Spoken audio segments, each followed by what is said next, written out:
Inter college में 11th में admission लिए मुझे 1 हफ्ते हो चुके थे। एक दिन मैं स्कूल जल्दी पहुंच गया था, तो यूं ही बालकनी से टेक लगाए इधर-उधर देख रहा था। कॉलेज के सामने 5 नंबर बस आके रुकी। मैं बस से उतरते बच्चों को देखने लगा। उस बस में मेरे क्लास के भी कुछ लड़के आते थे।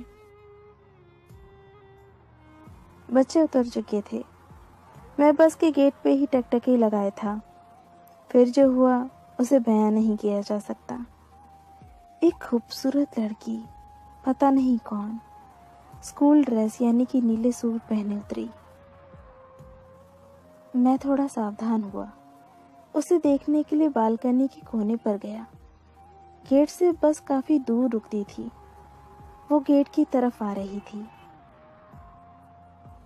बदलियां छाई थी, ठंडी हवाएं चल रही थी। मैं भी हवाओं के साथ उड़ रहा था। पहली नजर में ही उसे देखने के बाद दिमाग फिल्मी कल्पनाएं करने लगा था। वो स्कूल में प्रवेश कर चुकी थी। मैं जल्दी से नीचे भागा, ये देखने के लिए कि आखिर वो किस क्लास में जाती है। मेरे नीचे पहुंचते ही वो ऑफिस में प्रवेश कर गई थी। प्रार्थना की घंटी बजी। आज दिमाग कहीं और ही था।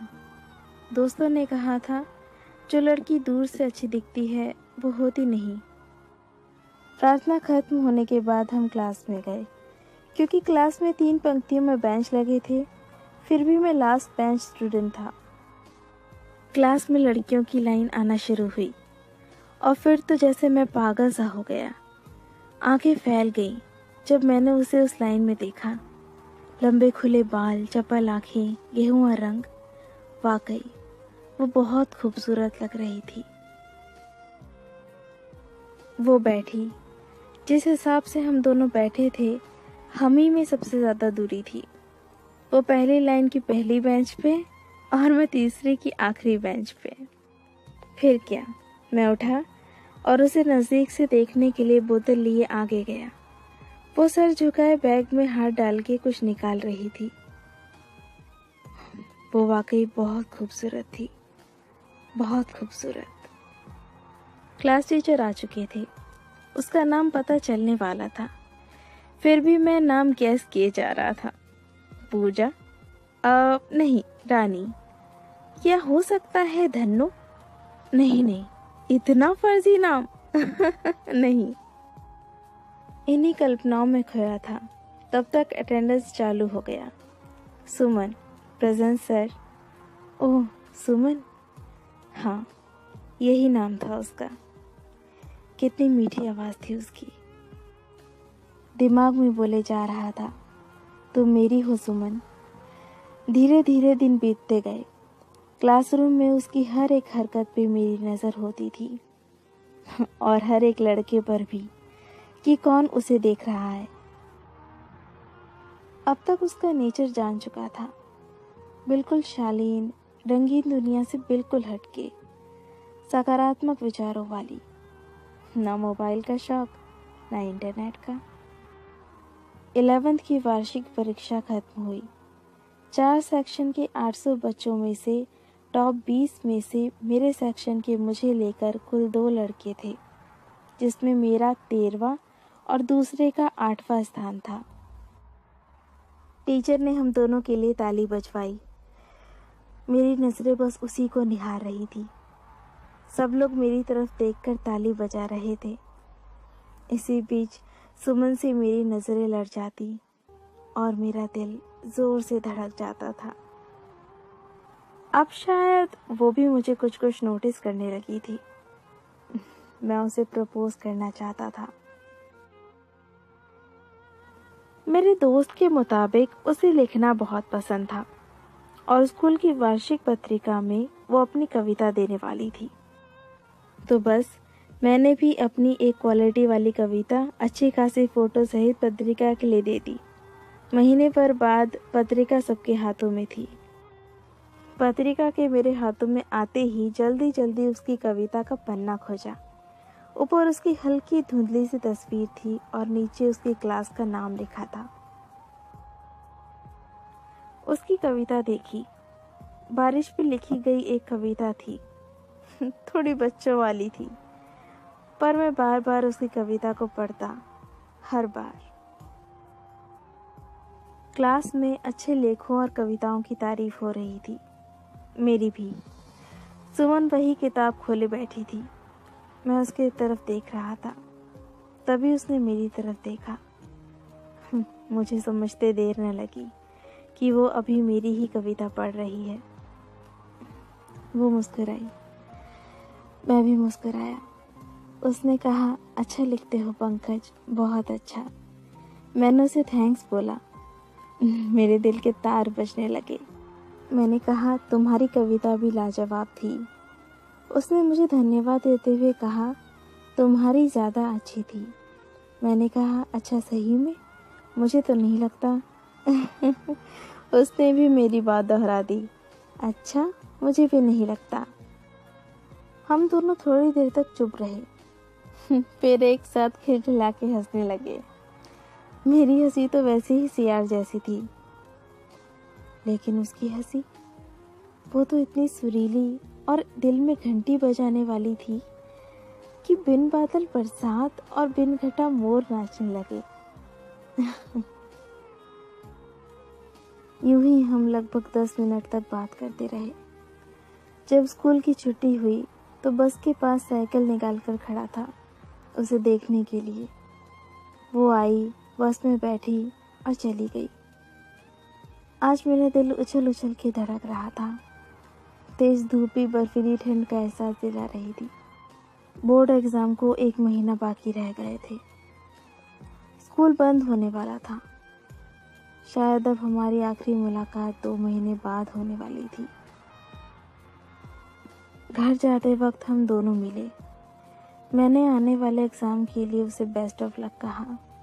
उसने भी मुझे कहा। वो मुस्कुराई, बाय बोला और बस में बैठ गई। मैं बगल में खड़ा था। वो खिड़की में से मुझे देख रही थी। शायद उसे एहसास हो चुका था कि मैं उससे प्यार करता हूँ। आज मैं बहुत उदास था और शायद वो भी। वो चली गई। मैं उसे एकटक निगाहों से देखता रहा। किताबों और उसकी यादों की कश्मकश के बीच एग्जाम खत्म हुआ। सभी पेपर बहुत अच्छे गए थे। मैं बहुत खुश था। हफ्ते भर बाद स्कूल जाना था। बहुत बेचैन था।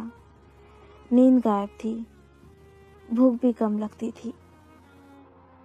और आखिर वो दिन आ ही गया। 7 बजे का टाइम था। क्योंकि आज सारे दोस्त से विदा होने वाला था, तो वैसे भी मन भावुक था।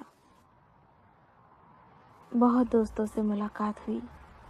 बस के आने का टाइम हो रहा था। दिल की धड़कनें बढ़ रही थी। कभी कभी ये सोच के घबरा जाता था कि वो आएगी भी या नहीं। कुछ दूर बस देखी। हाँ, वो 5 नंबर बस थी। मैं लगातार देखे जा रहा था कि कब वो निकलती है। वो निकली। उसकी नज़रें ऊपर उठी। उसने मुझे देखा, मैंने उसे। जी किया बाहों में भर के उसे गले लगा लूं। दिल जोरों से धड़क रहा था। उसने पूछा, एग्ज़ाम कैसा बीता? मैंने कहा, एकदम खराब। उसने कंधे पर ठोकते हुए कहा, चल झूठा, तुम्हारा और खराब? सुमन ने कहा, बड़े स्मार्ट लग रहे हो। मैंने भी कह दिया, तुम भी बहुत खूबसूरत लग रही हो, हमेशा की तरह। और हम दोनों हंस पड़े। आज निश्चय करके आया था कि उससे अपने दिल की बात बोल दूंगा, लेकिन समय बीत रहा था। मैं बोल नहीं पा रहा था। उसकी भी हालत मेरी जैसी ही थी। शायद वो भी मुझसे कुछ कहना चाहती थी। शायद वही जो मैं उससे। तभी अनाउंस किया गया कि जिसे बस से जाना है बस में जल्दी से बैठ जाए। ये सुनते ही लगा जैसे मेरा दिल बाहर निकल जाएगा। पाँव कांप रहे थे। ऐसा लग रहा था दिल की बात दिल में ही रह जाएगी। मैंने उससे कहा, जाने तो ना बस को, मैं तुम्हें बाइक से छोड़ दूंगा। उसने कहा, मुझे कोई दिक्कत नहीं, लेकिन कोई और देखेगा तो क्या सोचेगा। पता नहीं क्यों मैं उसकी बात काट नहीं पाया। बस में बैठने के लिए एक बार फिर अनाउंस किया गया। अब मुझे चलना होगा, ये कहते वो उठ गई। उसकी आंखें नम थी। मैं मन ही मन रो रहा था और सोच रहा था कि काश अभी अपने हाथों से उसके आंसू पोंछ दूं और बाहों में भर लूं। वो जाने लगी। मैं जैसे हरासमेंट का शिकार हो रहा था। धड़कन रुक सी गई थी। वो स्कूल के गेट पर पहुंच चुकी थी। मुझसे अब रहा नहीं जा रहा था। मैंने आवाज लगाई, सुमन रुको थोड़ा। ये सुनते ही सुमन ने अपने पाँव वापस खींच लिए। मैं जल्दी में लड़खड़ाते हुए उसके पास गया। अब निश्चय कर लिया था कि इस बार बोल के रहूंगा। वो गेट के पास खड़ी थी तो मैं उसके पास पहुंचा। करीब, बिल्कुल करीब। पूरा शरीर कांप रहा था। मैंने एक झटके में बोल दिया, मैं तुमसे बहुत प्यार करता हूँ सुमन। मेरी नजरें झुकी हुई थी। उसके जवाब का इंतजार था। आखिरकार उसका जवाब आया, मैं भी। मैंने नजरों में नजरें मिलाई और कहा, पूरा बोलो ना। उसने कहा, मैं भी तुमसे बहुत प्यार करती हूँ। ये सुनते ही ऐसा प्रतीत हुआ मानो मैं हवा में उड़ रहा हूँ। जी कर रहा था उसको कस के गले लगा लूं, पर बहुत से लड़के आ जा रहे थे, इसलिए ऐसा ना कर सका। हम दोनों खुश थे। वो बस में बैठने के लिए जाने लगी, आंखों के आंसू पोंछते हुए। क्या ये मिलन था दो दिलों का? कैसा दिलों का मिलन, जब एक दूसरे से मिलने की संभावनाएं धुंधली हों, लेकिन हम संतुष्ट थे। वो बस में बैठी खिड़की से निहार रही थी। इन सब चीजों का तो ध्यान ही नहीं रहा। और शायद उसके साथ भी यही हुआ था। इसी बीच एक उम्मीद की किरण जागी। रिजल्ट। हाँ, वो अपना रिजल्ट लेने तो जरूर आएगी ना। दोस्त ने कहा, बेवकूफ आशिक, इस बार पक्का मांग लेना। रिजल्ट लेने देर से पहुंचा। 89% मार्क्स थे। लेने के बाद साइन करने लगा। रजिस्टर में देखा कि सुमन के कॉलम के आगे टिक लगा है और किसी का सिग्नेचर पड़ा है। एक समय के लिए लगा जैसे दिल का धड़कना बंद हो गया है। सर से पूछा, सुमन आई थी रिजल्ट लेने? उन्होंने कहा, नहीं, उसके नाना जी आए थे। नाना जी? सर ने कहा, हाँ, वो अपने नाना जी के साथ यहाँ रहती थी। उसका घर दिल्ली है। अभी वो अपने घर चली गई है। उसकी एक सहेली से पूछा, उसने कहा उसके पास फोन नहीं था, इसलिए किसी के पास उसका नंबर या एड्रेस नहीं है। शिद्दत भरी मोहब्बत धूमिल होती दिख रही थी। उसे दोबारा मिलने की सारी संभावनाएं खत्म हो रही थी।